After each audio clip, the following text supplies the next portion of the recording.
Hey, I'm Jim Lynds, a member of the Chatham Police Service. I'm the sergeant or team leader in charge of our patrol safety section. This morning I'm going to talk about our mobile command post, which is one of the areas that falls under our patrol safety section.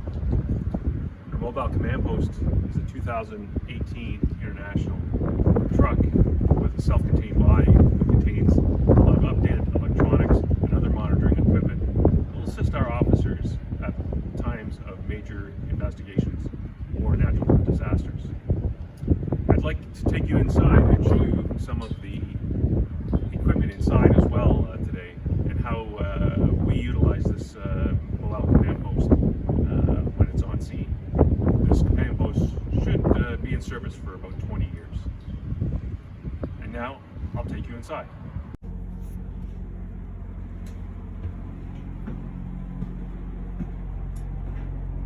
Welcome inside our command post.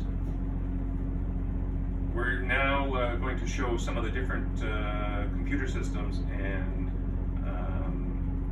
TVs and what they display here in the command post and what they're used for. There are 6 workstations inside this command post, so we could have 6 different officers in here doing things at major scenes.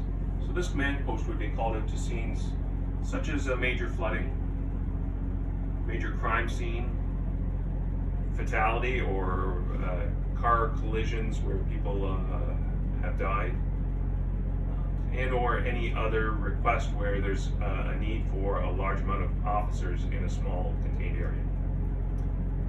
So for example, we have a bank of TVs on the one side here. Currently, we're displaying our feed from our drone. This is simulated. So this command post is equipped with connection to our drone that you may have saw in a previous video. And while the drone is in flight, we can view what the camera is viewing on the TV. Also, another TV, we have a camera mounted on a 30-foot pole that can look around the command posts and view different things that the officers may be interested in. The command post itself also has a number of cameras, so we can see what's outside and taking place. Because there's no windows in here. Because this is a unit that we can use both day and night. So in the daytime we have these bright lights. However, in the nighttime, we can shift these lights to red to assist in preventing our officers losing their nighttime vision if they're coming in and out of the command post. We also have 2 more workstations on the other side of where I was sitting as well. We have phones dedicated to the command post and lines specifically for the command post in case people need to call us here as well. Any information that we have access to in any of our police stations and headquarters is accessible here in the command post via a cellular network. We have a laptop there, and that we have 3 laptops on board. They all can call up any of our police records at any time while the command post is deployed. So we don't have to rely on people at headquarters to give us information out at sea. And now we'll take a look at the back portion of the command post. Welcome back. We're now in the back portion of our command post, and this is what we call the negotiator pod.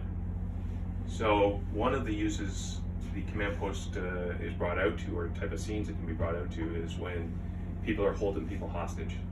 And in that kind of case, we have specially trained officers that will sit in the back here in quiet on the phone with the person who may be having some issues and trying to de-escalate the situation, or trying to help that person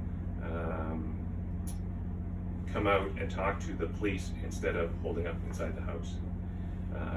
This room is quite quiet, and also it's got another TV so that the officer who's doing the negotiations can monitor what's going on outside as well.